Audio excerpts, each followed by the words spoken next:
Okay, we're going to go ahead and call our meeting to order. Welcome to the REDI Commission. We appreciate you guys being here. And we will start our meeting off with our flag salute. And if Commissioner Pastorian could help us with that. Sure. Please stand. Place your right hand over your heart and begin. I pledge allegiance to the flag of the United States of America and to the republic for which it stands, one nation under God, indivisible, with liberty and justice for all. Thank you. Great. If we can do a roll call. Yes. Commissioner Deutsch is absent. Commissioner Evantov? Here. Vice Chair Faulkner? Here. Commissioner Lecters is absent. Commissioner Pastorian? Here. Chair Steed? Here. And Commissioner Wilson is absent. Thank you. Wonderful. Thank you. And do we have any public comments? We do not. Okay, thank you. Welcome to this meeting. No public comments. All righty. And anything on the consent calendar? The approval of The the minutes, yes. Okay. And I'll go ahead and make a motion to approve the minutes. Second. All in favor? Do a roll I'll go ahead and do. Okay, thank you. I have Chair Steed as made the motion, and Vice Chair Faulkner. Did you second that? Okay. I'll take the roll call. Commissioner Evantov? Aye. Vice Chair Faulkner? Aye. Commissioner Pastorian? Aye. And Chair Steed. Aye. Thank you. Okay, great. And now we're going to move on to the business portion of the meeting. First of all, we're going to receive a presentation for the use and deployment of the Wi-Fi gardens throughout the city. So we're going to provide general recommendations and regarding the same. So if we can have our first speaker up. Chair Steed, it's my pleasure to go ahead and introduce our Director of IT, Michael Heslin, and Central Services. You'll recall, was about a year or so ago, maybe even a little bit longer. It was in the middle of COVID when our IT friends were here with us to chat about deploying Wi-Fi so that different segments of our population could use that Wi-Fi, students, those young adults looking for work, all of that. You guys at the time were quite interested in what was happening and how it was being deployed. And tonight, Michael will go ahead and give you an overview of how that whole program is being utilized, and it is being expanded in wonderful ways to make sure that all segments of our community have access. So with that, Michael, it's all yours. All right, well, thank you for the introduction, and again, thank you for having us. It's an honor to come tonight and present this to you. And the team is here representing their good work, and we're very proud of the work we do, and very happy tonight to share it with you. So with that, I'm just going to do some brief introductions so you know who's here tonight. You guys just stand up real quick. This is Stephen Jarrett. He's our senior specialist from the GIS team. Andre Gonzalez, our IT infrastructure manager. Oscar Lopez, our network supervisor. And Aaron Matthews, our GIS supervisor. So you guys can drill them all you want with questions. So we look forward to hearing your recommendations, and again, we'll be happy to answer any questions and receive recommendations as we move this item forward. So when we started the use of public Wi-Fi, as Randy mentioned, it was in partnership with the school district, and it was a strategic deployment to meet a need that existed during the pandemic. Obviously, that need was met looking through the equity lens of closing up any gaps between modern technology and those students who were separated from their school. But the way we wanted to do this presentation tonight is to focus on that framework of the use and deployment of Wi-Fi with looking and applying that equity lens. So we're going to kind of do a question and answer thing. I hope you like the way the presentation flows. We're going to get into a portion where we apply the framework and we use a data-driven process that'll help us make better decisions and develop a strategic plan to really guide the future of this service and help us expand it. So let's get started. So the first question was, why provide public Wi-Fi? An internet connection is critical to economic opportunity, and it's not a luxury item anymore. Not having internet access creates significant hurdles for everyday life. Smartphones are not sufficient if that is your only device or your only access to the internet. And internet plans for low-income families may be inadequate, and lack of access creates a barrier to academic success. And just in general, you know, the kind of use we're talking about here, it could be completing homework, it could be finding a job, it could be working remotely, it could be starting a business, making appointments, and just accessing general services, government services, healthcare. So we want to talk about that barrier and how that barrier can create a gap for academic success. And to improve education and learning outcomes, public Wi-Fi can provide students with access to educational resources and the ability to complete their homework assignments. Even if they do not have internet access at home, this can help to improve student achievement and reduce the risk of students falling behind. Now, the overarching goal here, and the term you'll hear most often, is the goal is to close the digital divide. And to define that, that is the gap between people who have access to modern information and technology and those who do not. Well, public Wi-Fi can directly benefit those who may not be able to afford internet at home or those that live in areas where high-speed internet is not available. This service can provide access to educational resources, government services, and other essential online services. Public Wi-Fi programs have played a significant role in bridging the digital divide and promoting equity and inclusion, and we're seeing that in our region. Next, we're going to go to who needs Wi-Fi.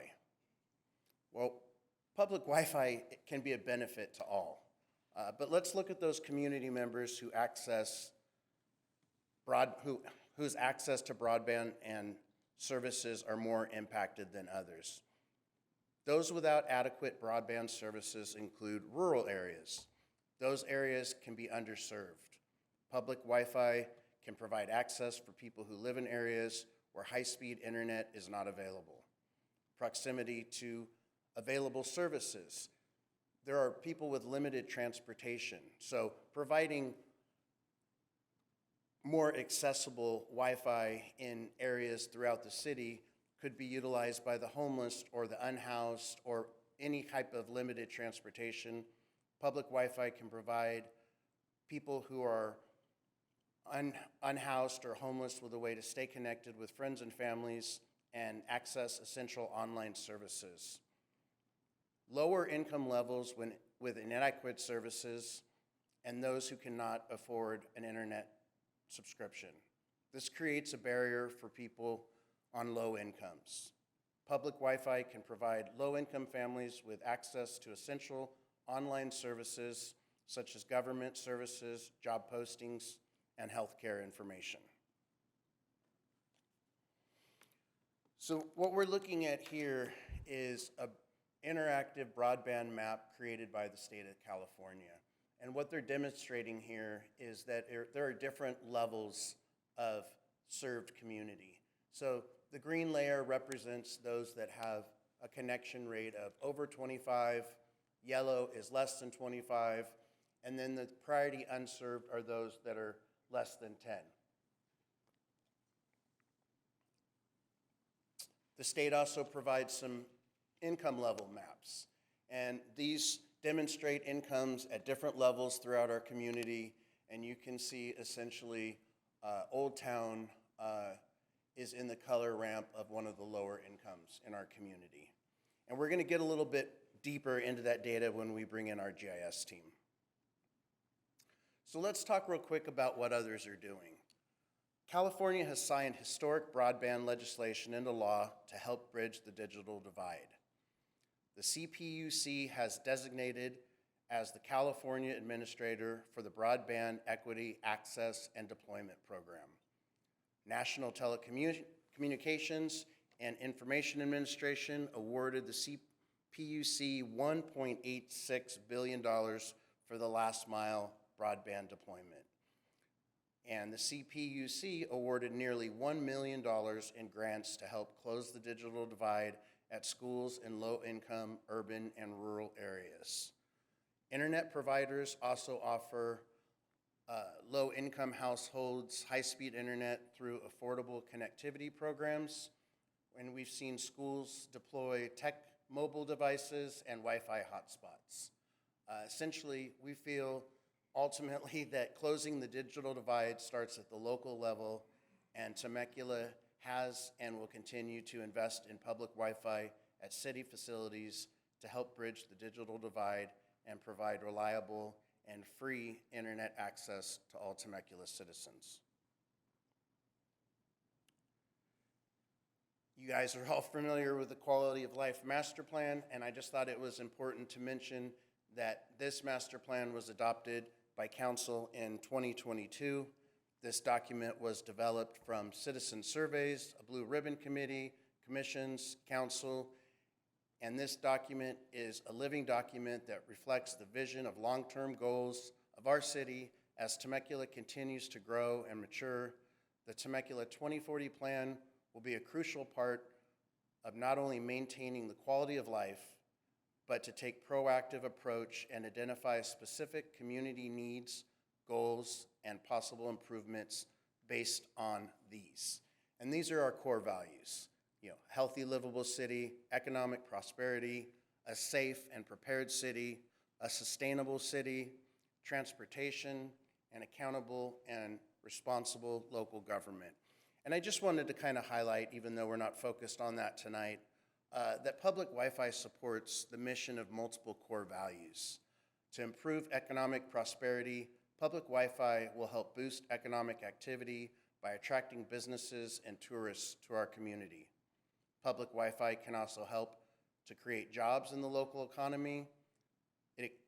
To improve public safety, public Wi-Fi can be used to provide access to emergency services and other safety-related information.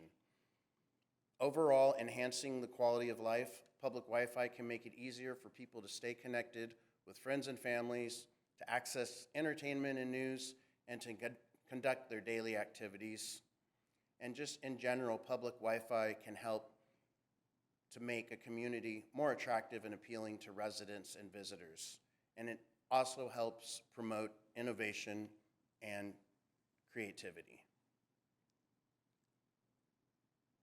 During the process, the community mapped out programs and services that are necessary for a great quality of life in Temecula. And I just wanted to highlight that expanding city Wi-Fi to public facilities was one of the key milestones the community addressed. In the section of accountable and responsive city government, we list our accomplishments and strategic objectives. You'll see that one of those achievements is to create technology centers and Wi-Fi for the public, and we've done that, and we're going to tell you a little bit more about that.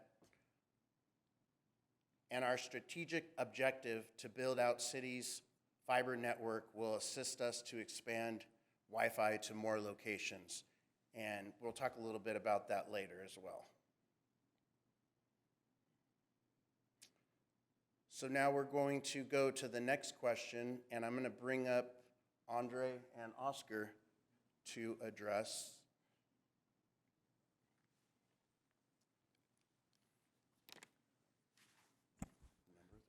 Number three. All right. Who is using the service? Back in 2020, we started to deploy Wi-Fi gardens, as we know, and this was all in response to the pandemic and identifying that children needed better internet access. So we had a few places already up. We had Old Town Temecula, Temecula Public Library, and the Mary Phillips Senior Center, and obviously these were open while the facility was open, but it was limited. So we decided to put the 3 Wi-Fi gardens out there, and that's where we started. So since 2020, we've been looking at a lot of data, monitoring reports, talking with facilities, and getting a lot of feedback as to how this program has been going. And we decided that we needed to do some upgrades to better support the public. One of the main things that we were able to do was increase our internet speed. It says gigabit speed there, and what that translates to is a 20 times increase for here at City Hall. And the internet that we provide here, specifically for public Wi-Fi, does not connect into our internal network. That also supplies Old Town. It supplies Sam Hicks and the Wi-Fi that we have here at Civic Center.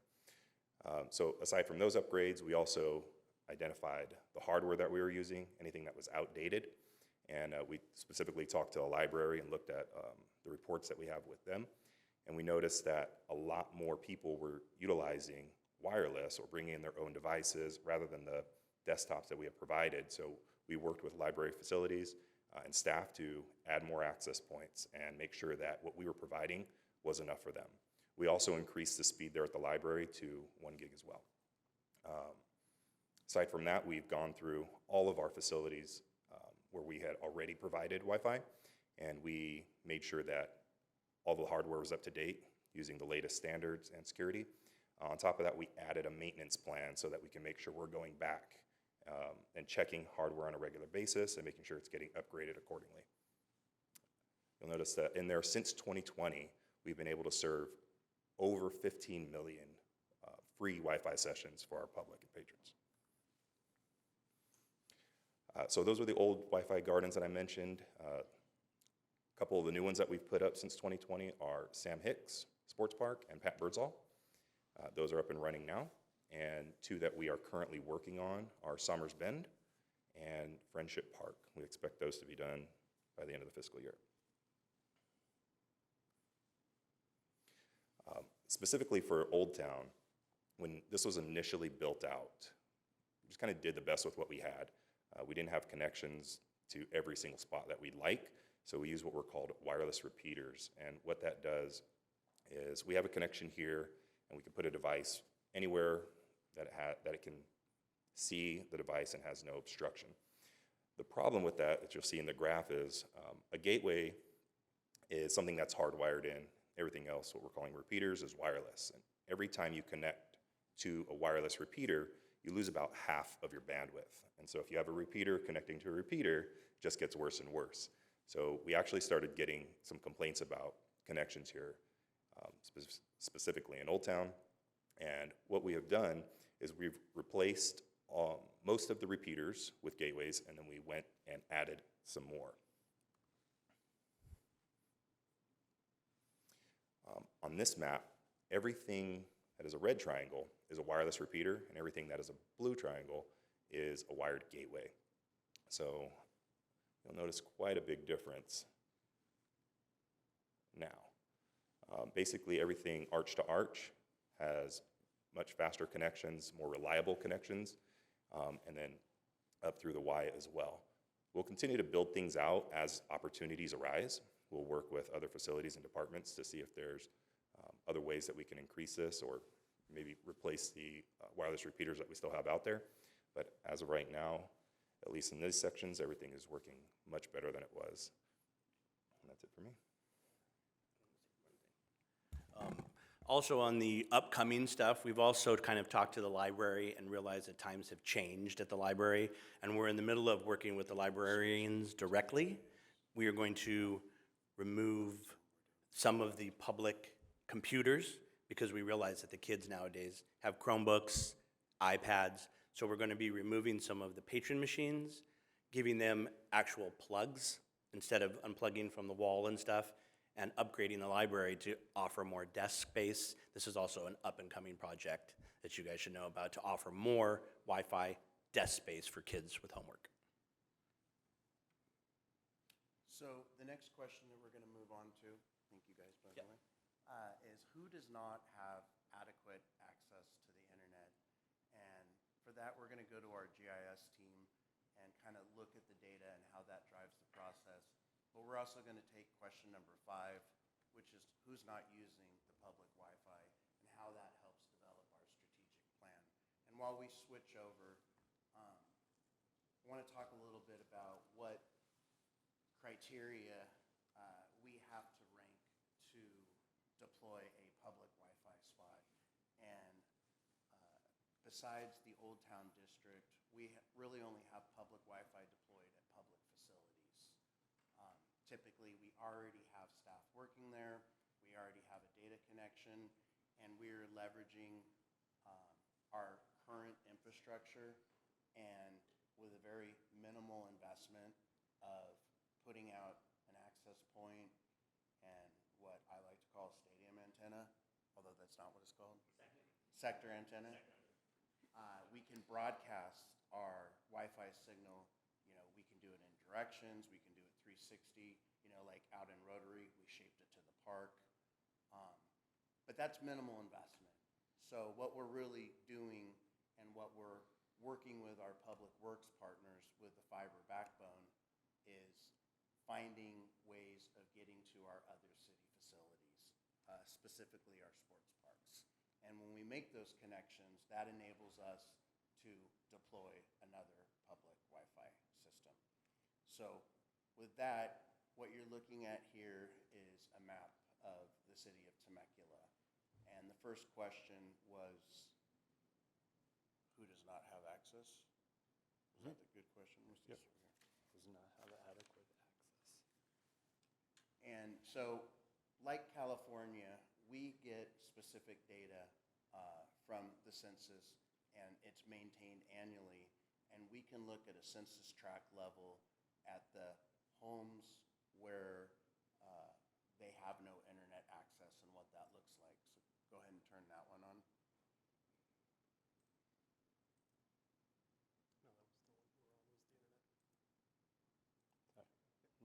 Yeah, so what you're looking at there, and you'll see the gradient, is the lighter color is where less than 1% of the people in that census tract have no internet.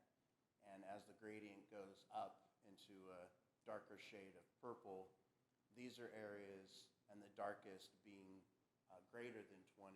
We don't appear to have a lot of the greater than 20, but we do remember on the state map. Oh, I'm sorry. We do remember on the state map that there was an Old Town income criteria. So the next level of data that we can look at is the percent of children below the poverty level. Now again, this is utilizing the census tracts, and there may be kind of different ways of looking at the data of where if there's a less dense population, it will reflect that there's a higher percentage of population. You're looking at percentage of children, the number of children in that area, what percentage of them are under the federal poverty line. So if you have an area with a small number of children, it only takes one or two to get you into a high percentage, where a more populated, densely populated area needs more kids. But in general, it falls what we'd expect to see in Temecula, that the areas along Pujol in Old Town, the apartments along Rancho California, Meadowview might seem kind of out of place, but that's probably one of more of those areas that's less children, more gentrified. So one or two. There's also a margin of error to this data. So this comes from the census, as Michael said. What they do every year is they send out surveys. So for the state of California in 2022, for the entire state, they sent out 327,000 for the entire state, that many households, and 184,000 actually interviewed. So that gives you an idea that there's a margin of error to this, sometimes as high as 10, 15%. But I think overall what you're seeing is what we'd expect to see, is that these are the areas where people are less well off. And our GIS team in-house maps out utilizing our city data. So with that being an example, we know where our multifamily homes are. And Stephen can turn on the multifamilies, and if you look right around the Pujol Street, you'll see that, of course, yes, that's where we have a lot of multifamily. But we also know where our affordable homes are.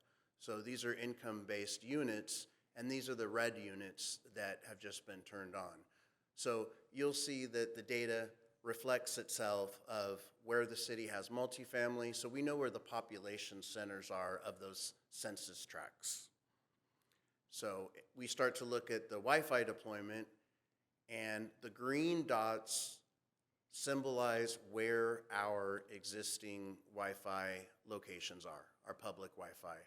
And you'll see that Old Town, we have a lot of Wi-Fi through the district, through Rotary Park.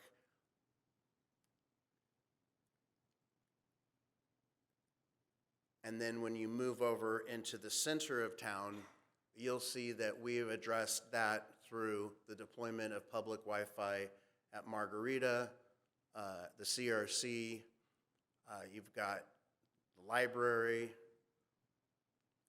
and that kind of covers some of our existing.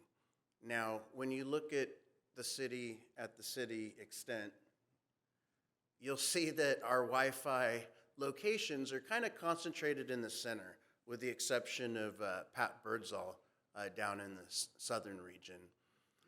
But through the fiber plan, working with Public Works, we're growing opportunities, and like an area that we saw was Friendship Park. If you look at the area of Friendship, you'll see that we have multifamily developments, we have income-based homes, and their proximity to the other services, without transportation may be impacted. So that was the perfect place for one of our next deployments. Back out to the city level, you'll see that the new Somers Sports Park, there are areas without service, we remember, provided by the data, and then we also can service those areas where they may have limited transportation. So we really want to see these things spread throughout the city so that, different areas in the city have accessible locations. And then we know in the future, as the city develops and develops facilities, for example, along Jefferson, we know that there will be a sports park coming along Jefferson, and then that would give us the opportunity to put a public Wi-Fi location out there along with Harveston. Why don't you just reference the fiber lines? Michael, can you please share with the commission the range, as far as, if we can bring out the map one more time and we can show all of our existing Wi-Fi and our planned Wi-Fi, and the range as far as meeting multifamily or underserved, underprivileged areas that we were pointing out. So our existing Wi-Fi, what's the range of service there? The range of the Wi-Fi itself is limited to the city property. So typically, like when we've deployed Wi-Fi at Rotary Park or Margarita, we want to keep safety in mind, so we deploy the service under security cameras, and we limit our hours to operational hours. We turn off the Wi-Fi signal after dusk, so our Wi-Fi in public spaces is 7 to 7 typically, but we want to make sure that a service we're providing is a safe area.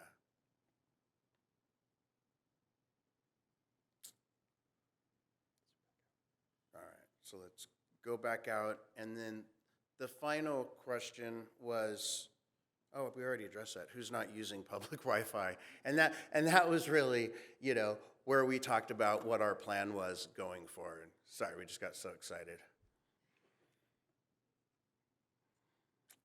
And I think we're back, right? Did you just want to describe what you just showed there with the purple? You just turned it on.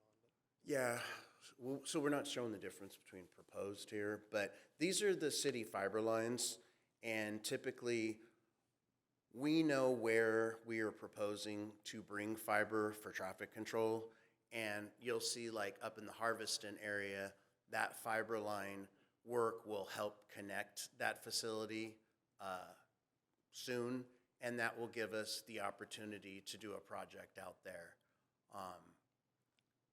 and bring public Wi-Fi along with the renovation of that building. Right.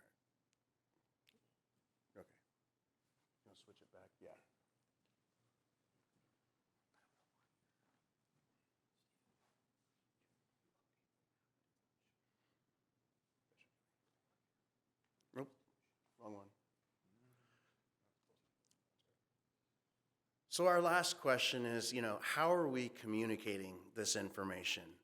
And how are we letting people know about this service and where it's located?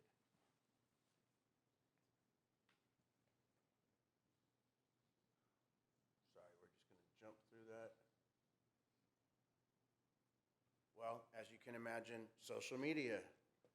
And you're going to hear a lot about social media right after us.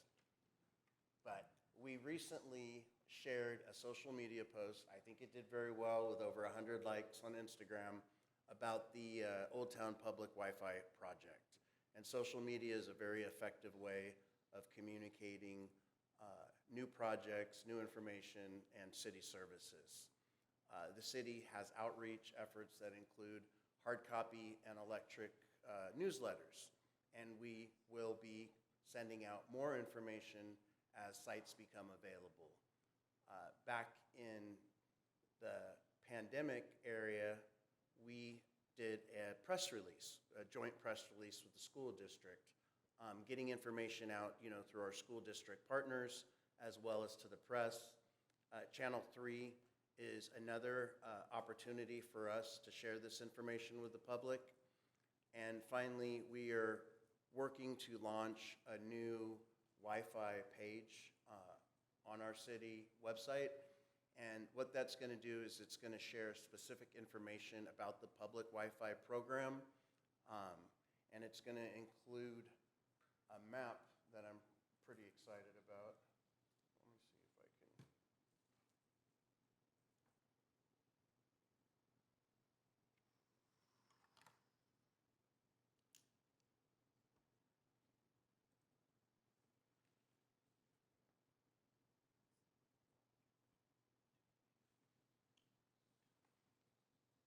It's not switching over.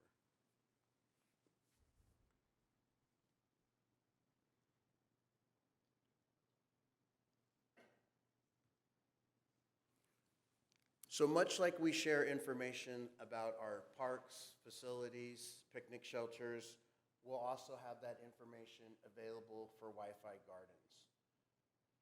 So if you were to go up to the Wi-Fi garden tab,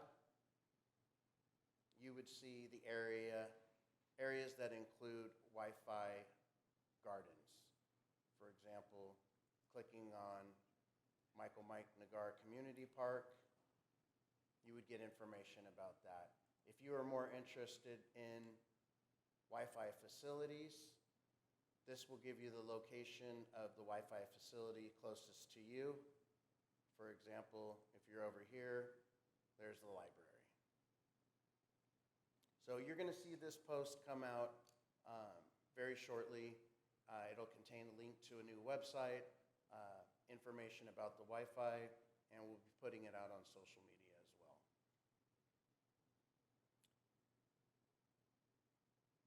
So with that, that really concludes my presentation. We'll go to the last slide. And we just want to thank you for the opportunity to be here. We are open for any questions, recommendations, and input that you might have on the public Wi-Fi program. Wonderful. Great job. Thank you so much. You did all of your homework. It was really good. All the data, you have everything, but I'd like to turn it over to my commissioners to see if they have any questions or comments.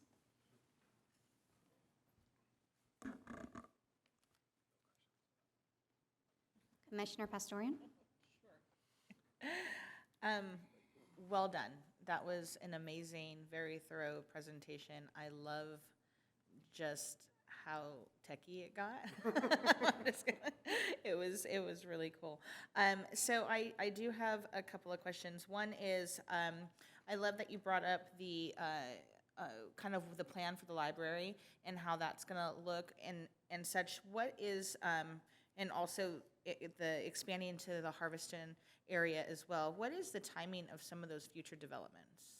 The Harveston Community Facility is a capital improvement project. They're going to be renovating and expanding the building. So the public Wi-Fi will be a portion of that project. I don't have the exact timeline right now on me. Okay. that area, I think, for me, noticeably, was empty, I guess, right? In terms of what you're bringing to the table, and what you have brought to the table. How, or is there a temporary solution? Only, and I say that because you're right in that area by a high school, by the middle schools, and it seems that there is obviously a very clear correlation because of the genesis of this project of where these were strategically placed in the first place, and yet that area is still vacant of those things. So is there something? Yeah, absolutely. Working with a third party like Frontier or Spectrum, we could bring in a third party line and see if we could broadcast that signal in that location, and that would be prior to any city data connection. Actually, we used to have another facility. We used to have another facility in Harveston. When the homes were first being built, it was the center where you went to, the Welcome Center, thank you, the old Welcome Center. That used to be a city facility. We leased it for a while. And at that time, we did have Wi-Fi out of that facility. But since we lost that, I don't know. We don't lease it anymore. Yeah, years ago, we stopped leasing that. So at one time, we did have Wi-Fi right there at the lake, so. Yeah, and I think from, again, from a REDI perspective, maybe understanding what that timeline could potentially be, and if it seemed unreasonable, then perhaps trying to build that gap or close that gap for that area, because like I said, from a map perspective, which, again, amazing maps, they really showed sort of that vacancy in that area, and that's a pretty dominant area that had some need as well. One question. Sure. I think it would be worth looking with a third party to see what the cost would be to bring out a line if construction's involved. These projects typically take time, so I'm assuming the entire project completion would be beyond a year.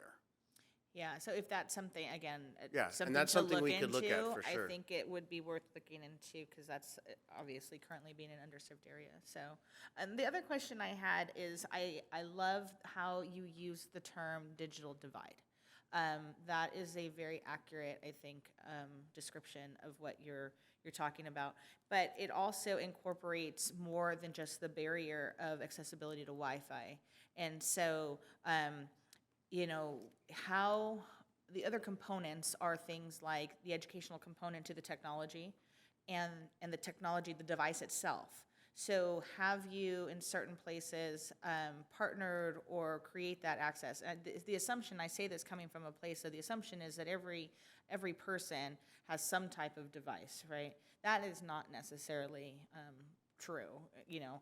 And so we need to, I think, from the REDI perspective, how are we ensuring that people have access and are not being limited by that digital divide in all aspects? So is that a partnership with organizations? And my question originally started with, working in a school, I'll tell you what, those Chromebooks, while every student might have them, they are not charged.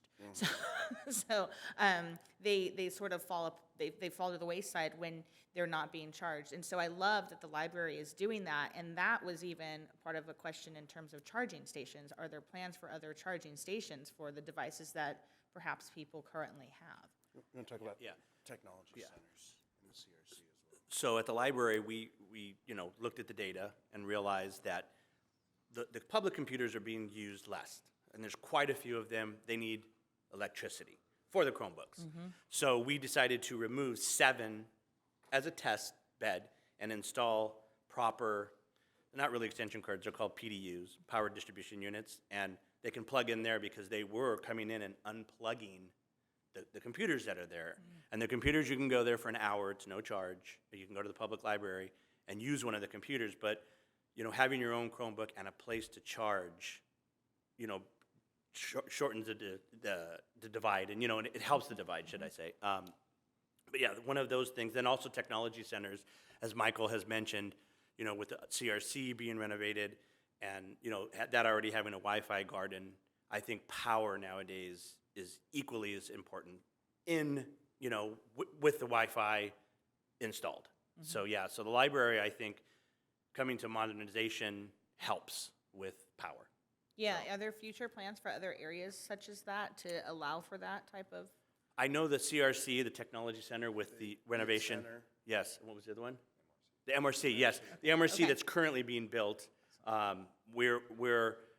We kind of shifted gears with that and really went with the technology center side, kind of like you're here for power, and we give you a lot of power along with the Wi-Fi, not just here's the technology, Right. you know. Yeah, no, that's great. Thank you Yeah. for answering that. My last question is, I know you said, again, trying to keep our community safe and different aspects of what brings us to turn the Wi-Fi on, right, between a particular hour, service hours. So for some of our families, perhaps, our younger families, perhaps they need to work beyond 7 o'clock because they have to be home with children or caregiving to others and such. Is there an option to extend that? Or have we looked at what that data looks like in terms of the community like that you're targeting and serving and what that looks like and to extend it potentially?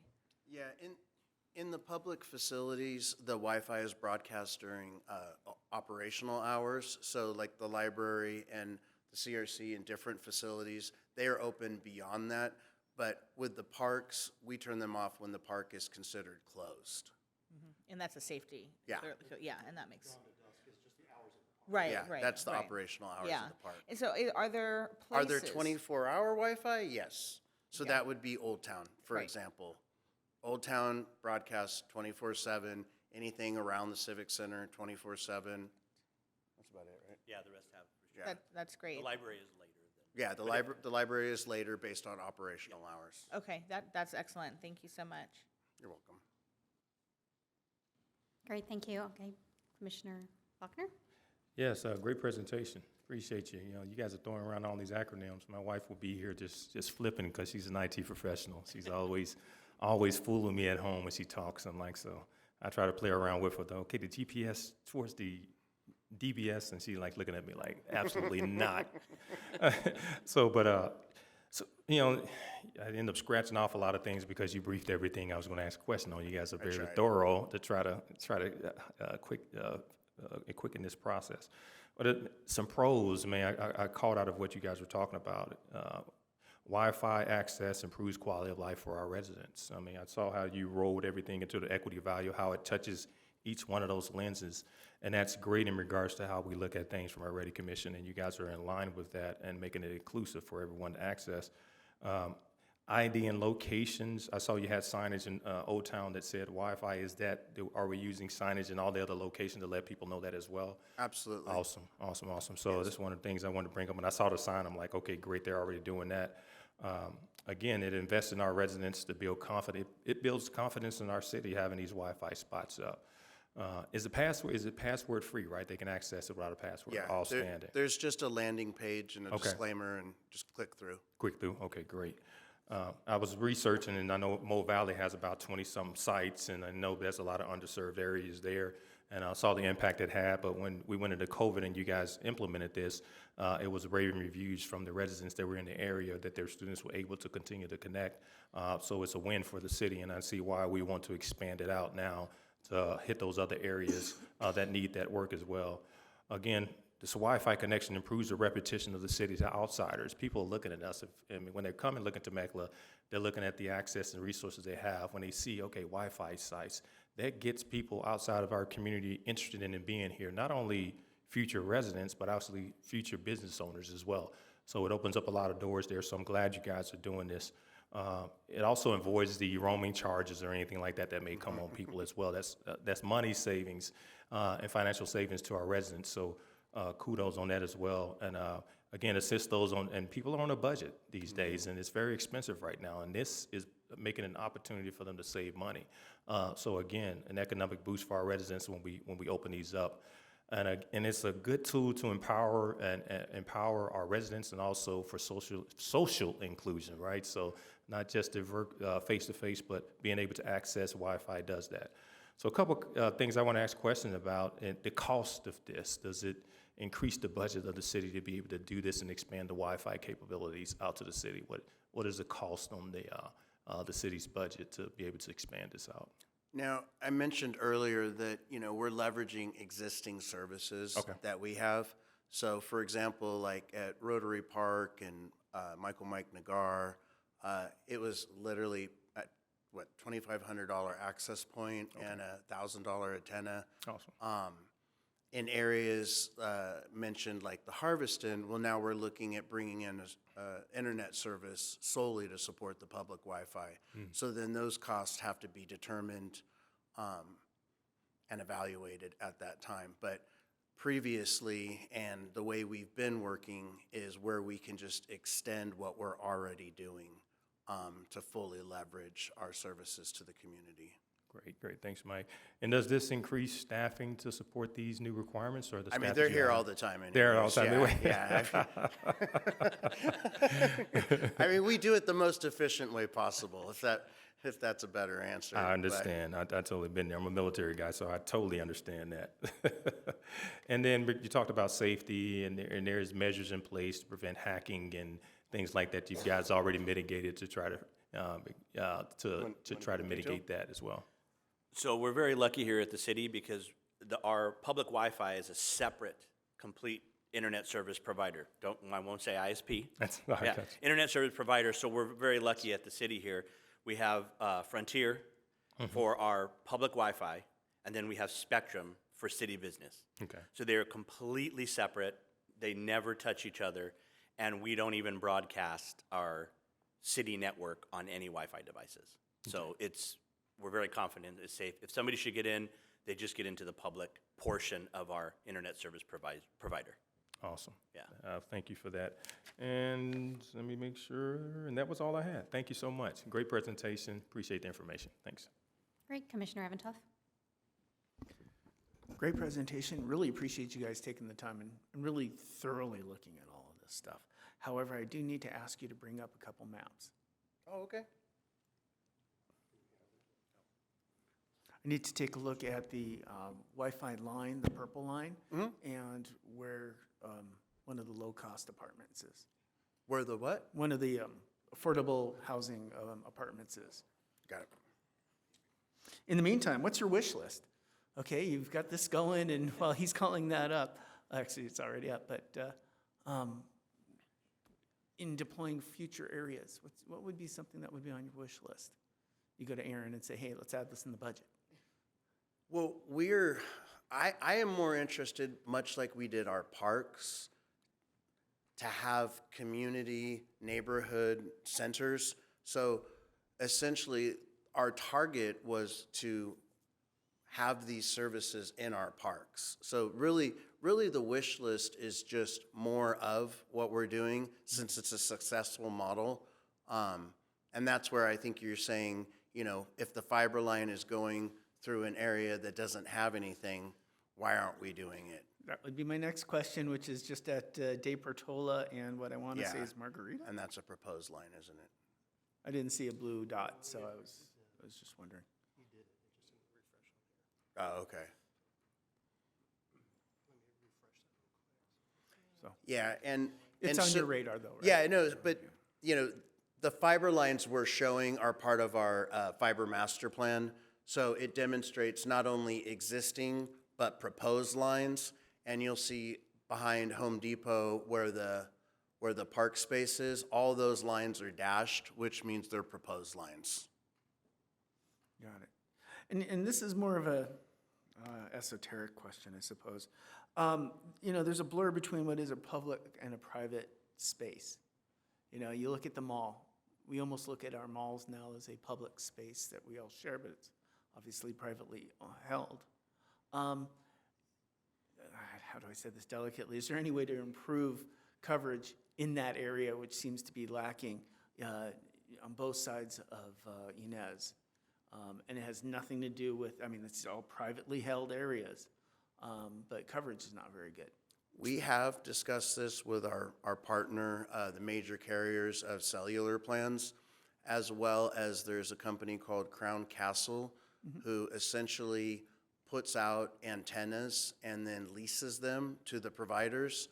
And we recently did a pilot project where Crown Castle is utilizing a Rapid Connect fiber deployment, and it's essentially a new way of deploying fiber at a lower cost.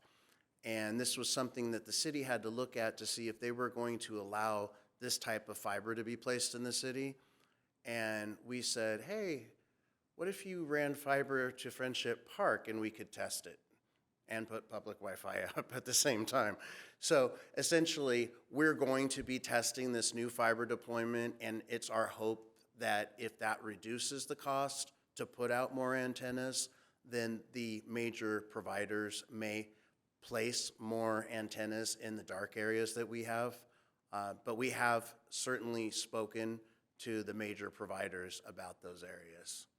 And then kind of to differentiate, you know, we're primarily dealing with city properties, not just public spaces. Understood. Yeah, no, I mean, you think a natural would be along Margarita near the college, you know, and augmenting those services in that area, even though they do have their own. Anyway, thank you again. Fantastic presentation. That's all, Madam Chair. Thank you, Commissioner Evanoff. Commissioner Faulkner just had one more thing. I'll tell her 1 minute, give me 1 minute. For the advertising and getting it out, you know, we have a lot of city events. Another way other than social media to share these Wi-Fi sites with everyone who comes to those events. I don't know if we can do a pop-up table. I don't know if we've done that to share that at We have those not. events. That's a So good idea. That's an option. And then also, I was looking at the app as well, you know, and going to the parks, facilities, and recreation. They probably, just recommendation, put Wi-Fi there, and then you click on there in the map to show the Wi-Fi spaces. So another way to, when people click on the app, they can be able to see that as well. So just a recommendation. Thank you. Thank you. Thank you. I had just two places that I had thought of for maybe proposing future Wi-Fi areas. The duck pond. I think that would be really good, especially with affordable housing going in there. And then as we continue to build out Jefferson, we'll have more affordable housing. So I'm sure that's in the long-term plan, but just to earmark those areas. The last question, I know we talked a little bit about security, and I know the city Wi-Fi is separate to the public Wi-Fi. Is there anything we can do to make it safer so anybody that's using our Wi-Fi, our free Wi-Fi, is protected from hackers?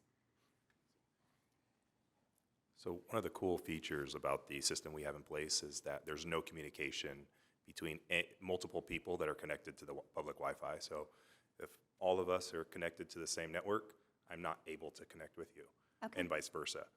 On top of that, they're physically separated from our internal network. So if public Wi-Fi was somehow hacked, it's not going to be able to get into City Hall or anything with the City of Temecula stuff. But we are always evaluating new security that we can put on top of our wireless environment. We're doing outside people to test the system, provide reports, acting on those. We've been doing that for 2 years now, I believe. So we are always looking at security and looking for better ways to improve it. But right now, there's no communication. There's a very low likelihood of getting hacked. Nothing's impossible. But if it was hacked, there's not much that we'd have to worry about. Okay, and then my last question is in regards to if we are providing access to the internet to kids, do we have, is firewalls the right word, protection up so they can't access certain sites or all the craziness out there? I would say partially. Okay. So we do have firewalls in place. Oh, yay, right word. Yes, so, and we are blocking things like pornography, adult sites. We don't have child-friendly search filters on. That's something that usually happens on the device. Okay. And if we did try to implement that across the board, it would affect others out besides children. So we don't have an effective way to do that at this time. Okay. That's something that they would have to work with their parents or maybe the schools on. But as far as sites that you would expect anybody that shouldn't be going to, on a public Wi-Fi, we're blocking those. Okay, that's great. And maybe we can use that as part of our communication too, to educate the parents on what they can do to prevent their kids from going to sites that maybe they have access to that they wouldn't be appropriate. Alrighty, well, thank you so much. You guys were so impressive. You had all your homework done, and we really appreciated all the hard work that you did, so thank you for your time. I know it was a long day. Thank you. Thank you. Thank you, Michael. We really appreciate you. And if you can send over the slides, that would be awesome. We'll make sure that the commission gets it. We'll make sure it's in the public record for the presentation as well. And I'm going to go ahead and make sure that I sign you up, Michael, for our next Digital Equity Summit. So you all can present via Zoom to the equity officers as well, because this is one of those projects we're always looking for things that the communities are doing that's different. And I think your guys' project definitely meets those needs so that we can tell that Temecula story outside of California. So thank you. All right, so next up, we have our City of Temecula social media team. I'll introduce Betsy Lowry, our assistant to the city manager, and let her go ahead and introduce everyone else. I appreciate that, Randy. Thank you very much. I am Betsy Lowry. I am assistant to the city manager. First of all, before I start, that was the most impressive PowerPoint, and I texted Jonathan and asked, what program are you using? It is PowerPoint, so we have something to learn. But that is the most impressive PowerPoint I've ever seen in my life. So kudos to all of you. Our program obviously is outward facing. You know what we do. You see it every single day. And we cannot wait to hear your recommendations, your questions, and how we can hear from you, which is very important. Anyways, so I'm Betsy Lowry, assistant to the city manager. Citywide public communications and economic development is housed within the city manager's office, and it is an honor and privilege to be a part of this team and also to be a part of your team. And thank you very much for the opportunity to be here. With me today is Lean Saeed, Multimedia Specialist in the Office of Public Information. Christine Damko, Economic Development Manager. So together, we will provide a broad overview about our city-wide social media stats, our content, strategies, and what an opportunity we have and responsibility we have to ensure that we engage, include, embrace, and represent all groups of our diverse community. And it's knowing our audience. It's listening. It's especially listening to those in the REDI space. We're watching you. We listen. Randy is an amazing advocate, and I hear her on a daily basis, and it's wonderful. So ensuring our community is heard and seen through our social media content. Each word, graphic, post, real story, and action is not only looked at by our team, and this is more recent. We have to be honest, like 2020 really brought this to light, and with every month it gets stronger, and we learn more. But we look at this not through just the lens, but a magnifying glass, because we are under a magnifying glass as well, and we want to be sure we are inclusive. So is the content representative and inclusive of those who we serve? Oftentimes it's just municipal. It's a hazmat spill. So it's okay. So, but when we are featuring people, when we're featuring businesses, we strive to be aware and intentional about all identities. And so being cognizant of race, age, ability, gender, income, our goal there is that what we publish on social media is to ensure everyone is valued. We approach this with a growth mindset. We are actively learning and leaning in to learn more from those in this space. And so we ask others when we're not sure.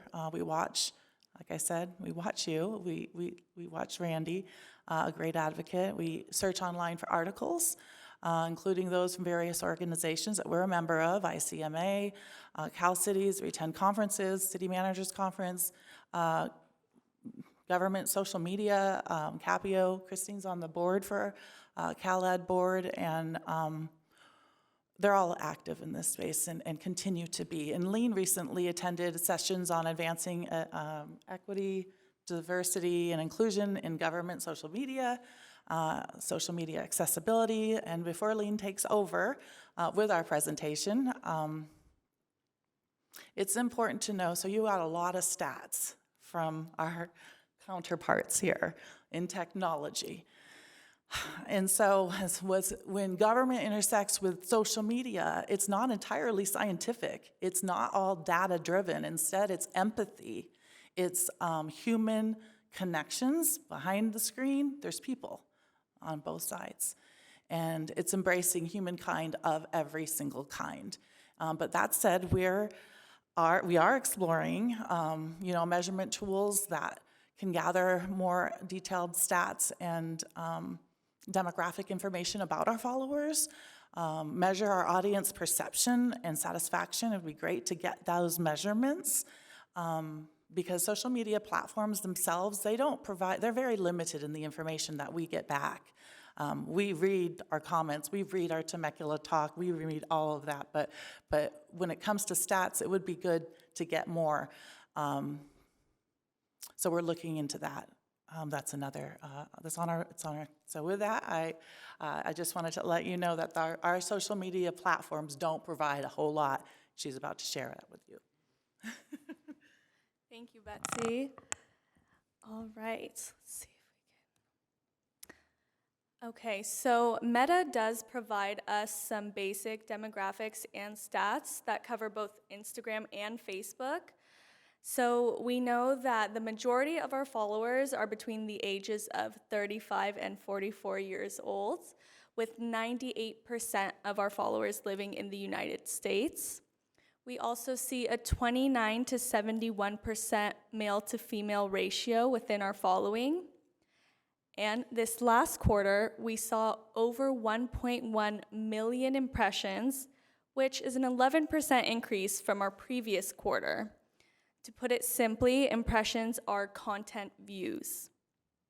Also this quarter, we reached 101 non-followers on Instagram through our reels, our posts, our stories, and content like that. Now with our actual followers, we have over 80,000 followers across all City of Temecula platforms. This puts us at 400% more Instagram followers than the 10 other California cities closest in size to Temecula in terms of population. We also see more Instagram followers than prominent cities like Newport, Huntington Beach, Santa Barbara, and even very large cities like Irvine. And fun facts, we are comparable in followers to the city of Anaheim, home to Disneyland. And Christine will talk about why these numbers matter. So we have worked very hard on our engagement, having an engaged account, and also getting our numbers up in terms of followers and views on our videos and reels and posts. So why is that so important? Why do we spend so much time evaluating how campaigns do? Well, it's because when we have an engaged community on our social media accounts, when we need to get information out, they are there and we can easily reach them. The Fairview fire is a perfect example. We have a very engaged community on our social media. We have a high number of followers, and we were able to get continuous information out about the fire, potential evacuations. We Facebook Live at the fire station, the community meeting. So when there is an emergency, the social media plays a huge part, and it's because we have a high following and it's an engaged following. So we closely monitor every campaign to say, this campaign got less than 5,000 people. Can we tweak it a little bit more? Or this campaign did very well. So one strategy that we use is an economic development focus. People love what's happening in the community in terms of food and new development. And so you'll see us on our social media account that we will splatter these great news. So the last one we did was Benihana. I think nearly 50,000 views on that reel. So that gets people engaged, they get them excited, they find our account, they follow us, and then they continue to follow us along as we splatter these good news and good informations that people want to know in between what I call the government posts, the posts that we need to post because that's what we do.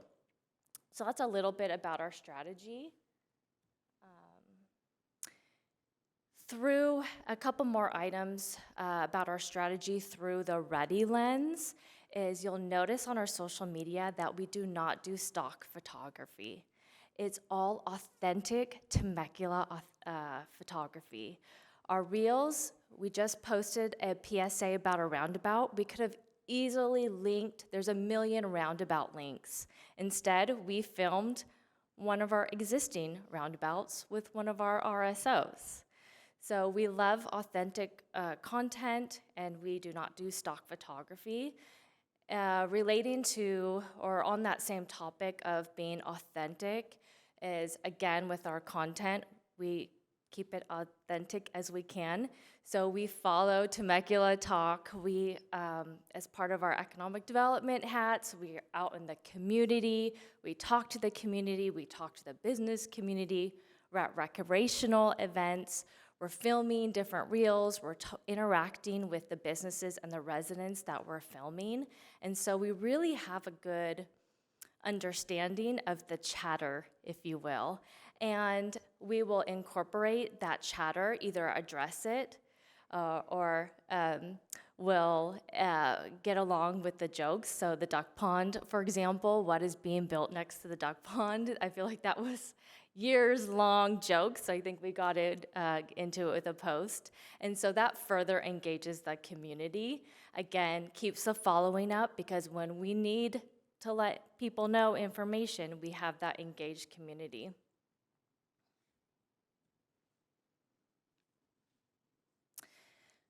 We also are very cognizant of how we post and who we post on our social media. So you'll see pictures there of videos that we have done, current campaigns we have done. I'll call out one. You'll see like the camel there. We have a current photo campaign called Temecula Awaits. So it's a monthly photo campaign. We have, our goal is to educate the residents and really the public on all the various activities Temecula offers outside. And so early on, we were very, very aware, and we had discussions on, hey, let's feature all income types of activities. So you'll see that in our campaign. Some of the activities are free, some are low cost, some will cost a little bit more. So in between the campaigns are diverse looking people, but there are also activities that are appeal to all income types.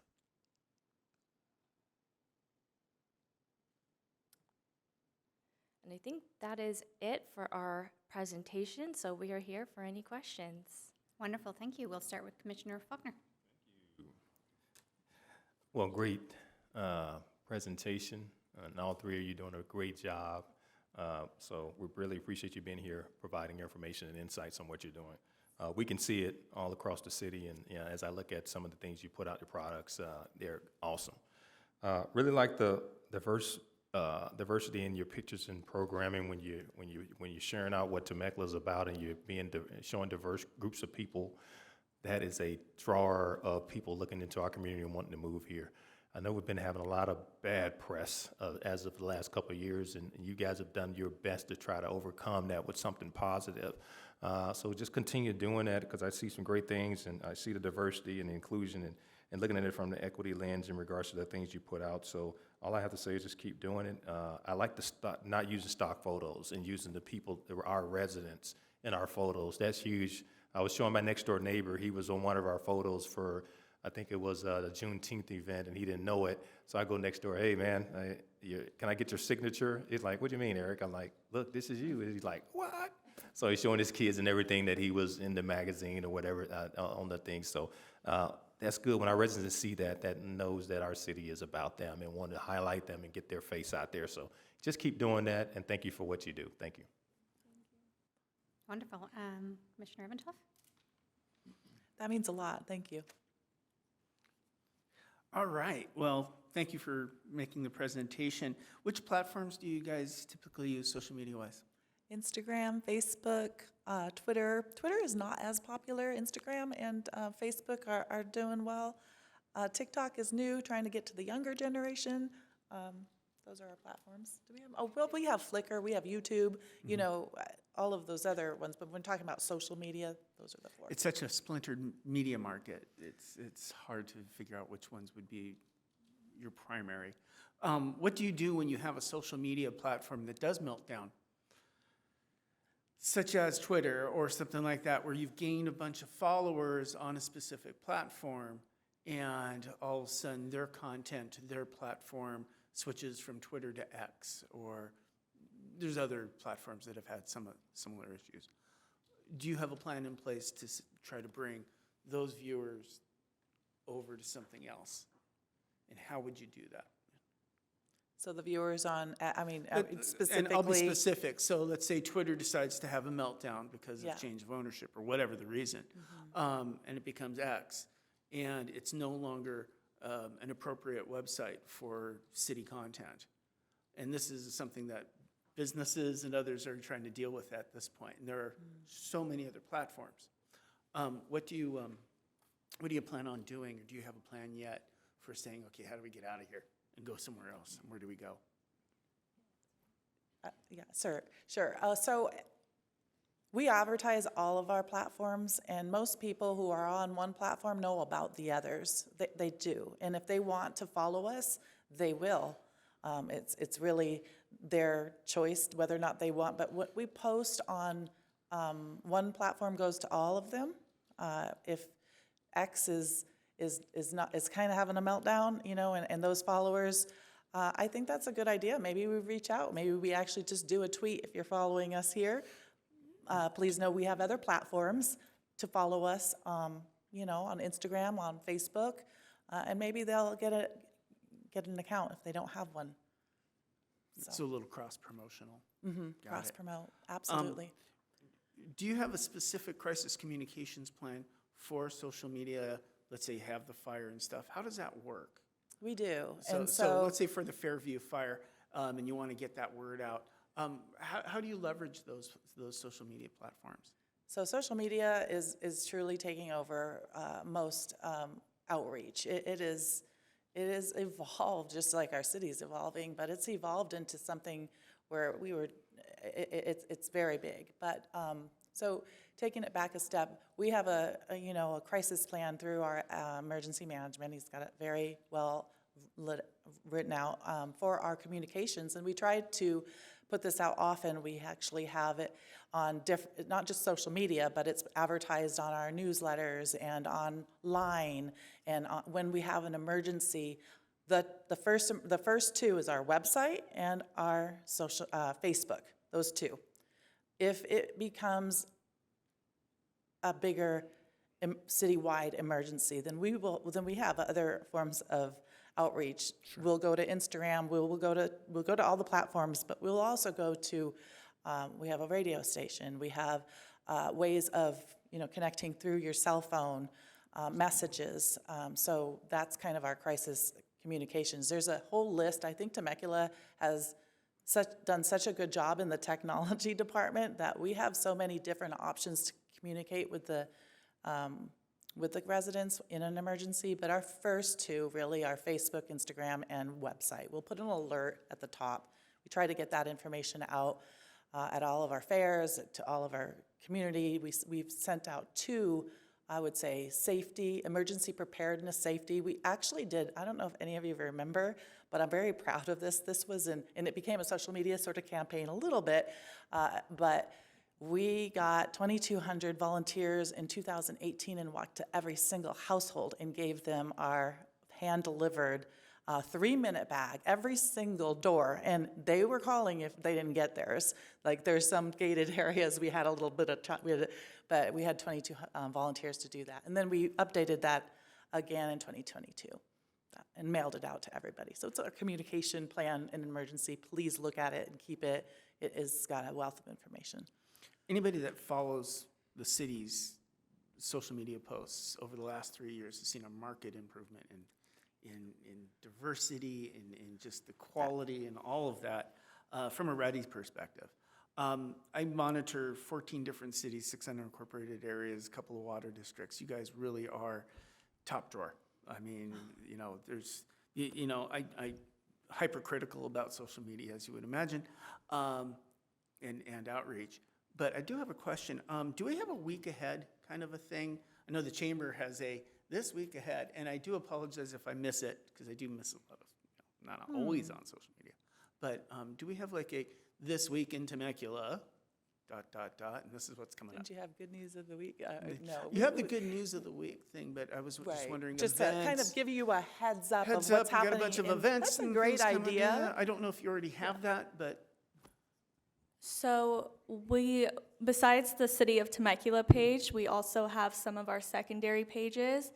And I know our Temecula Parks and Recs page has done a great job at doing that, this weekend in Temecula, and it's something that they're actively doing. So you might see it this week or in the following weeks when an event is happening. So they'll say this weekend in Temecula and then list out the events on their stories. So that's something that you can see. so don't just follow the city of Temecula, but also follow what other pages? We that have you Temecula Parks and Rec, we have Temecula Aquatics, Temecula Valley Museum, Temecula Theater. There's a ton, Hike Bike. Sounds like a media post unto itself. Link in bio. So if you look at our Yes. bio, we now link to Parks and Rec, and then there's that link tree. Yes. Shows you all. Thank you again. Thanks for letting me grill you. Great, Commissioner Pastorian. Thank you. That was awesome. And I have to tell you, I echo what my colleagues here have said in terms of the growth and just where you have come in terms of social media, 100%. As we've taken on this initiative, so has the rest of every department, right? And how this has become such a welcome place. And so I really thank you for that, honestly. The one thing that you started off with, Betsy, I got to tell you, you nailed it when you said responsibility. Because working in this space clearly is it's very heavy at times, and it comes with a lot of responsibility. Doing this for other organizations as well, in terms of viewing and watching and curating some of that social media, it is not only daunting in time, but just what you put into it. You can't make everyone happy. You can't do everything for everyone. It's really difficult to do, especially when we're coming from a diversity and from a REDI lens. That is our goal, and yet it is sometimes very difficult to achieve. And I think that what you have expressed here today is very important. Yes, there is data. And I think going about getting more data as it comes readily available to you will be helpful. But you're right, it is about compassion. It is about leading from a place of empathy. It is about understanding and all of those things, and ensuring that we are portraying that in our social media existence. Having said all that, We can do better. well, yes, we all have to get better, and we're not experts either. We're learning as well. I'm human. I'm learning, and even when we operate in this space, we cannot help. We just human. We cannot help but have our own unconscious biasness that come to play. And so, and that is for all of us at certain things. So what we have to do is try to find ways that we can internally, personally, right, work with that. I'm curious about how you, in a group working with our social media stuff, you clearly are culturally aware. That is evident, and that should be commended, and I thank you very much for that. but how are you also dealing with cultural responsiveness internally? And working with your own, inside with your own department, with your own people to ensure that we're being responsive as well? Or have you? I mean, that's again, and there's no harm in saying no, that's another step or another phase, right? So. Yeah, that's an important step because we all have to be kind of lockstep to what we're doing and what we're publishing out to the community. And it comes from the top down, really. And so I think it's very important that in my position that I reach out to my colleagues and make sure that we're inclusive. In fact, just had a conversation with Eric. I was thinking, is she going to be here? But that when I said link in bio, that happened yesterday. So we are continuing, we had all the other links in our link tree, but now we actually, we learned that Instagram has 5 links. There's so much little details to the nuances of our social media, but internally is very important. And we are so grateful that there are other platforms because we can possibly put out everything, every event, every library, museum. So we do try very hard to cross-promote. If you look in when we're doing something for TCSD, you'll see in the caption, click here, we're promoting them. And it's always helpful. And stories are becoming more important too. I mean, you'd think that they aren't, but my goodness, a lot is on stories and not even on posts. So, because they tell the story and stories are important. Yeah, that connection. So piece, I think. cross-promoting, meaning we play their story, they play our story. You know, we talked about having, if we have a post, they'll play our story on our post on their story, and it's a team effort. And if you've noticed that in the last 3 years, thank you, and thank you for what you're doing, because we can completely empathize. We're kind of protected behind a screen in a way, but you're right here in the forefront, and we see you, and we know it's a difficult. You will never please everyone, and we're people pleasers, and it's a. No, you're absolutely But right. we're excited for the opportunity, honestly. It is a responsibility, like you said. Well, you said it. You said it's a responsibility, and it absolutely is. And I think understanding, because there is no escaping the fact that each of us have a unconscious bias. It just is. Okay, And so those pieces, understanding what our personal ones are, not to share them necessarily, right, with our people, but to understand what they are personally, I think is an important exercise, especially for a team such as yours on the forefront of social media when you're putting, like you said, you're outward facing. And so to not have that personal piece come in, I think is all, like we have to do it. You know, I have had to do that, to sit in this seat. I have to check myself. I have to know. And so I think it's important with certain areas, you know, or departments, when you are outward facing, right? I mean, tech guys did a great job with the map, but you guys don't have to get, it may not be the same thing, right? So I think there is that piece, and having those conversations. And I don't know, Randy, in terms of cultural responsiveness, if that is something that is internally occurring within city walls and how that might be moving from department to department, especially on a social media platform. Yeah, so when we began, you guys will recall, when we began the REDI initiative, training was a very heavy part of that. And it was more tied to council at the time versus staff.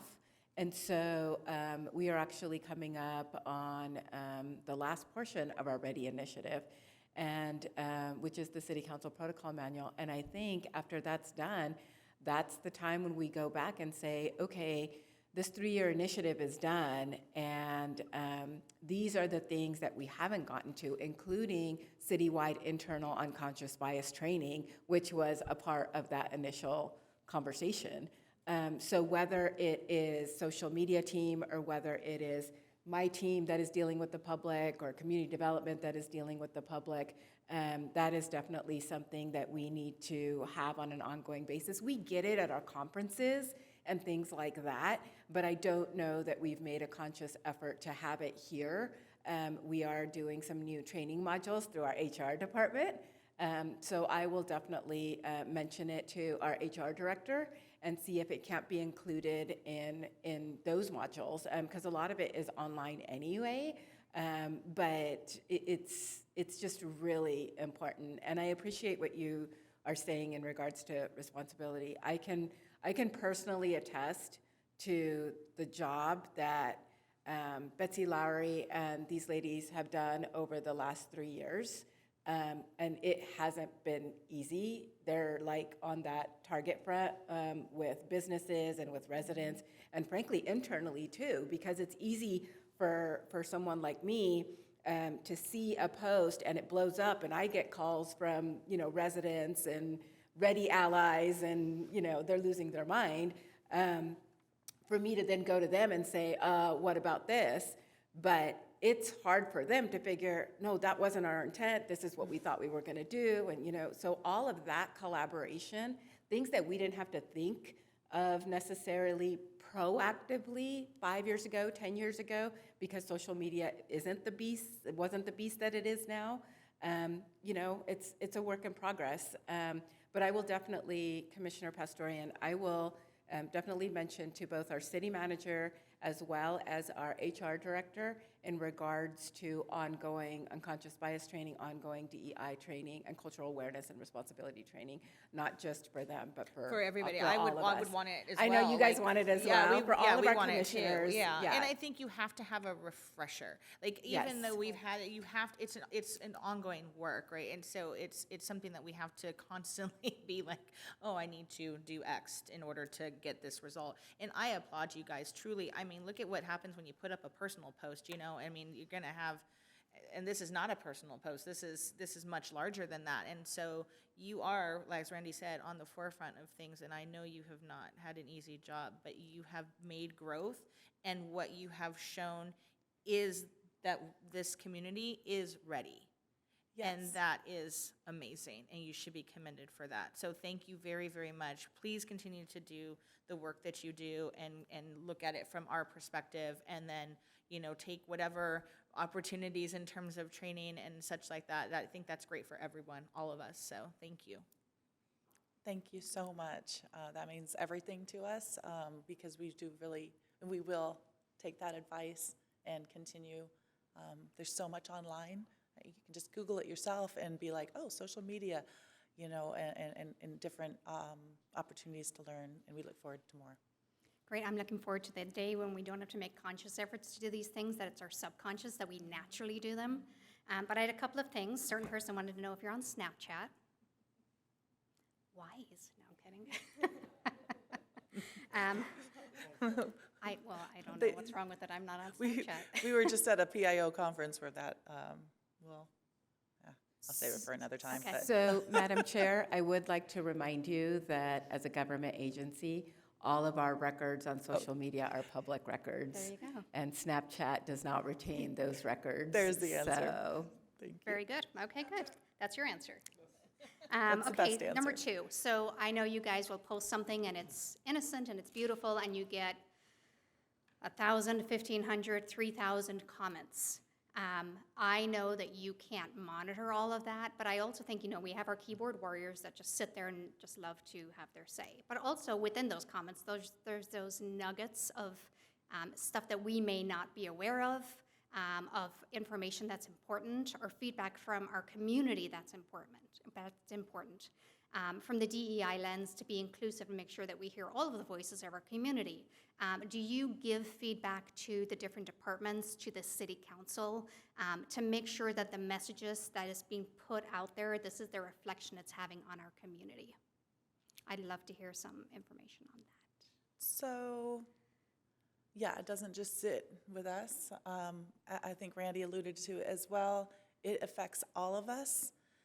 There's been times in executive staff where it's just been a conversation and a continuous conversation. We learn, and we are continuing to learn, and there's been missteps along the way, and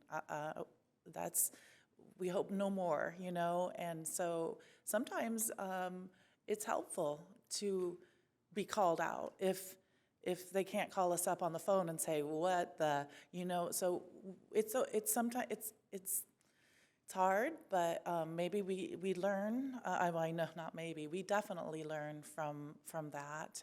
We hope to continue to improve so that we don't have any blow-ups, and they're always inadvertent, and unconscious bias is very important. We all have our lived experiences that are different, and I might look like a white blonde, but I am the youngest of 10 of a single mother who immigrated here, and then her husband died, and my dad. And so we all have our lived experiences, but I have the privilege of where I am now, and I understand it is a privilege, and I've only learned that really in the last 3 years. I'll be honest, I didn't realize a lot of what we know now, and authentically has given me a lot more understanding. And really that started with the REDI Commission, with Randy taking the bull by the horn on this and having some real hard and uncomfortable conversations. So we're on social media. And so back to social media, and that kind of... I will say, Chair Steed, so in regards to when there are certain comments on threads and things like that, depending upon what it is, I know Lean reaches out to the particular department director or particular individual that's in charge of that project or whatever. Yes. Sometimes I've had Tanis reach out, sometimes, so their team does a really good job at, if there is a resident out there that is either putting out misinformation or information that isn't clear or is asking for information, they collectively contact the relevant department, get the information, and then put it back out there. I will also say when there is, like you referenced, those keyboard warriors, and if it's kind of like an ongoing thing, Betsy does bring it up at the executive staff level so that we can kind of figure out, okay, is this like, you know, some sort of is there some sort of an underlying issue that we need to address? Is the content worthy of review and analysis, or is this just, you know, truly just a keyboard warrior? So those messages do translate at the higher levels of leadership. Perfect. Okay, that's great. And then lastly, the proclamations were turned over to us, as we all know, January, and we scrambled, and I know you guys scrambled too. So I wanted to thank you, because I know that was extra work, and you don't do this for other commissions where you share that information monthly on what proclamations are coming out. So we appreciate that, because we think it's so important for the people that have always come to the dais to receive these proclamations to continue to get the information and know where they're now being given. We have a different responsibility to other commissions. It's just built a different way, and so we appreciate the support of the social media team in helping us get that information out there, because it is so important to our community that they feel included and that they feel that they're as important as they were all the years gone by, right? So thank you for all of your hard work. We appreciate you being here. I know it's been a long day for everybody, but thank you so much for everything that you do, and we look forward to seeing you on social media. Well, we can talk all night, honestly. So Right? keep, you know, feel free to reach out to us, and if you see something, we hear it from my colleagues.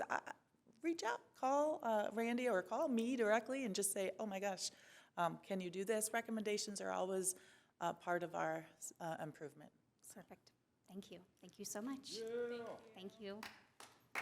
Thank you, social media team, too. We appreciate you being here.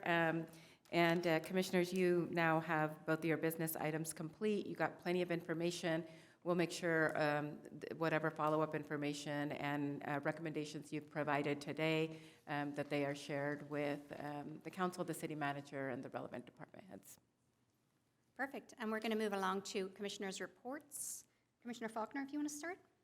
Yes, ma'am. Oh, as I look at you.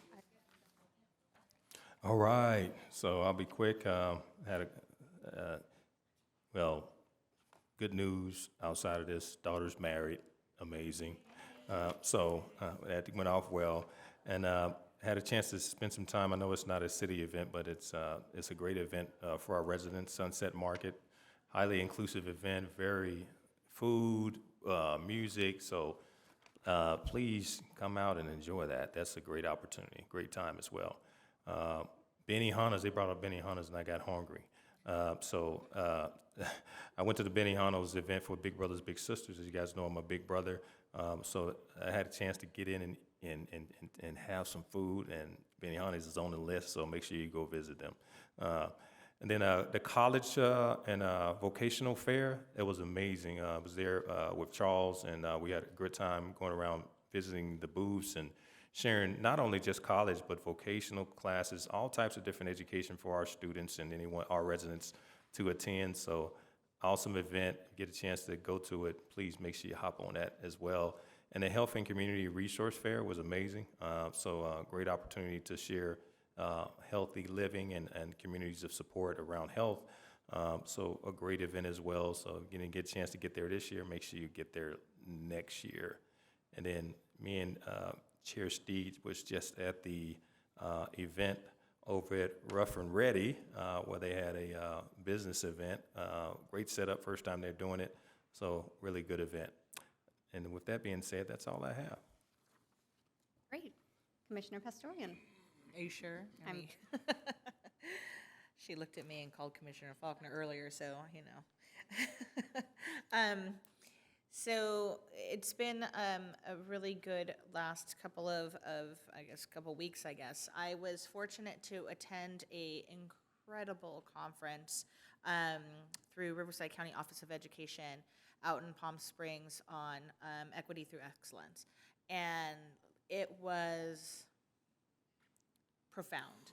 It was really well done, incredibly amazing. I got to be with several colleagues from our school district and also our school site and be able to interact and talk with several, lots of people, frankly, from all around Riverside, San Bernardino, and other counties who flocked to this event because of its importance in equity and diversity. It was really interesting to see the good work that we are seeing between school districts and communities. And really, the big takeaway there is there has to be a profound connection between those two entities in order to see the progress in this space move forward. There is so many talented and heartfelt stories in children and educators that just come from such an incredibly diverse background that we have not heard. And how we can spotlight that, both as a community and as a school district, I think needs to start to emerge in some of these trying times. It is not a pleasant space sometimes to see the turmoil that we're going through on both the district and community level. So, you know, every day is a challenge, but those moments at conferences like that are inspiring, and they really breathe life into the purpose of what it is that we're doing. So from race to ability to religion to you name it, any level of diversity was showcased and shown, and just outstanding. I have to say, they did a phenomenal job. This morning was awesome. I got to go tour the Media Lab with a class of mine, and holy smokes, if you have not been to the Media Lab, it is absolutely incredible. What they do for our community is awesome. It was just really remarkable. The smiles that it put on our kids' faces, and what they're teaching to our young adults as well with special needs is really, really, really important. And the partnership that it's cultivated between them, the city, our school district's workability program, and the Department of Rehabilitation and Inland Valley Regional is just, it's really a culmination of a lot of positivity happening in one spot. So if you have not had a chance, you should I'd highly recommend going out there and checking it out. It's super close to us and really, really remarkable. So with that, I think I would thank Mayor Schwank for that, because highlighting them at his State of the City was a big draw, and I think it was well worth it. So shout out to Mayor Schwank on that. But thank you. Commissioner Evanoff. Thank you, Madam Chair. Couple things. One, was fortunate to crisscross the Inland Empire and attend various events, including El Grito, which is a signature event for a city to the north in Moreno Valley. some 3,000 people celebrating that event, and a variety of events throughout Hispanic Heritage Month, as well as participate in the Black Chamber and a variety of other chambers. We celebrated a lot of State of the Cities throughout the region and continue to throughout the rest of the month. And for whatever reason, we're gonna take a quick departure here. For whatever reason, people have asked me to make a comment on Israel, and it's really not my place to say. It's such a complex issue. But one thing that is clear is that there are a couple things that just leap to mind. One, which is that an unvoiced opinion, an opportunity to voice one's opinion that is denied can lead to situations of what we are seeing. And another thing that leaps to mind is an old phrase, which is, it's a lot easier to curse the darkness than to turn on a light and make the effort to find peace. So it is heartbreaking. Those are my extensive comments on Israel. I'll stop right now. However, we do continue to monitor what's going on across town at the school district. And I said this last time, and I'll say it again, for those that are paying attention, if you are denied your voice at another place, we will find time and place for you to have that moment here at our podium. So please come on down. And those are my comments. Great, thank you. I just have a couple of things. I did attend the Mary Phillips Senior Center grand opening this morning, and it was beautiful. The city, of course, did a tremendous job. They have a new shuffleboard outside. They're more ADA compliant, did a facelift on the outside, and then just have updated lighting and done a bunch of things inside. So again, kudos to the city. The seniors were there. The senior choir was there. They were adorable, and they did a really good job. Our mayor was there. Our mayor pro tem was there. Our city manager was there. Our executive director was there. So there's a lot of people from the city there to share that moment with them. And we look forward to more events at the Mary Phillips Senior Center, along with our High Hopes community being there and being able to take advantage of that beautiful center. We did just celebrate Indigenous People Day, so that is a great thing, and we love the opportunity to be able to recognize that. And then in regards to Israel and everything that's happening over there, I mean, to see innocent people killed, just tortured, all the things that are happening, it's beyond comprehension in any way, and my heart goes out to anybody that has to live through that anywhere in this world. So I think it's just absolutely disgusting, and where are we as a world that this is even beginning to happen? You would imagine that those days are gone, but unfortunately we still dealing with them on a daily basis. I also was obviously on the dais for the city council meeting a week and a half ago. It was a long night. It was a little exhausting, but that's okay. Today's going to be short. Most of commissioners were here also with me. Most of you spoke. I wanted to thank you for being here. Thank you for speaking on behalf of not only the REDI Commission, but also our community members that need their voices heard. We definitely had a majority of our city council that stands behind our proclamations, all of our proclamations that are, each one is as important as the next one. And I think by coming together as a community, as a city council, we can continue to spread the message that everybody in this community is accepted and loved for who they are. So we'll continue to spread that message from up here, and I know our city council will do the exact same thing. So that's really it from me, but I know we'd love to hear from our executive director. Just two quick things tonight. So first, proclamations. I wanted to thank all of you. Just thank you for being present. Thank you, whether you were physically here or you were, making contact before or after. Thank you. It meant a lot. The support meant a lot. The council clearly heard you. The council clearly heard the balance of the community. So starting January 1st, our proclamation program at the REDI Commission will be even bigger and better, with even more people engaged and more people attending. And you guys are going to be wonderful hosts, as you have been this last year, next year as well. We're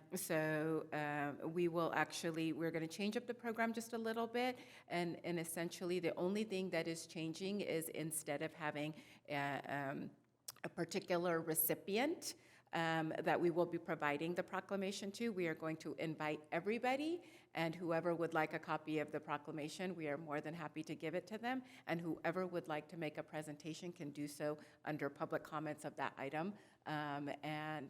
So it'll open it up not only to our students and our advisors who are still welcome to come, but also we have identified a lot of student clubs at MSJC for each of those months, as well as we'll be able to go ahead and invite and include, for example, we know there's realtor groups that would like to participate, and there's actually some social clubs in the community that would like to participate as well. So we're excited about just making it bigger and better, and as you all begin your 4th year of existence. So just let that sink in. January will begin your 4 years. So congratulations. And then lastly is the holidays are upon us. I sent you guys an email. You all have your own float entry this year, so we're very excited about that.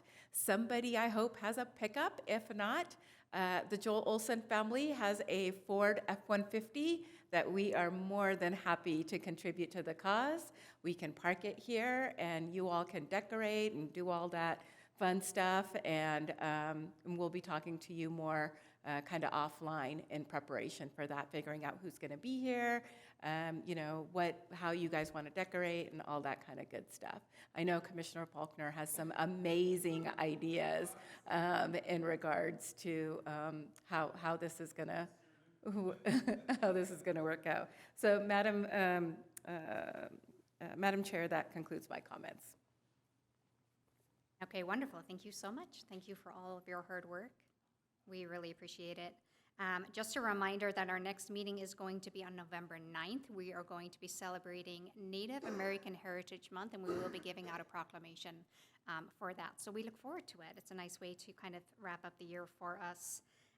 And with that, we're going to go ahead and adjourn. We appreciate everybody's hard work being here tonight. Everybody out there, thanks for being here, and the presentations were phenomenal. So we appreciate all of the city being here and taking care of us. So thank you very much.